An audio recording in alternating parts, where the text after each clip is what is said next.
আমার ঈদ বরাবরই সবসময়, যেহেতু আমি একজন পজিটিভ পার্সন, সো আমার ঈদ সবসময় ভালো যায়। বাট এবারকার ঈদ মনে হচ্ছে যে না, সত্যি সত্যি ঈদ মনে হচ্ছে।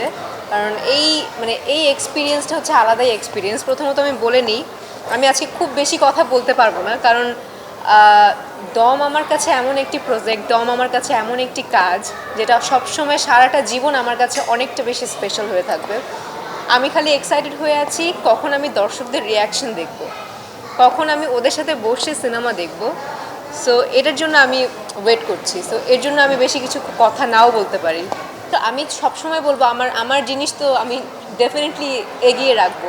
মানে আমার কাজ, আমার সিনেমা, আমার প্রজেক্ট, সো আমি তো সবসময় এগিয়ে রাখবো। বাট বাদবাকিটা আসলে অডিয়েন্সদের উপর ডিপেন্ড করছে যে ওরা কিভাবে কোন সিনেমাটা এগিয়ে রাখবে।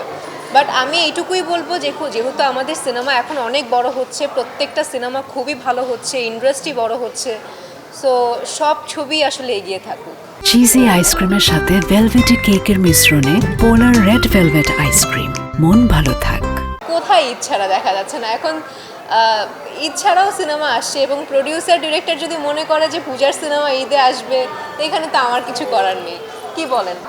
কারণ আমাকে আসলে সুযোগ করে দেওয়া হয়েছিল দেখার, আমি নিজে ইচ্ছা করেই দেখিনি। কারণ দর্শকদের সাথে সিনেমা, প্রথম হলে বসে সিনেমা দেখার যেই মজা, সেটা আমি নিতে চাচ্ছিলাম।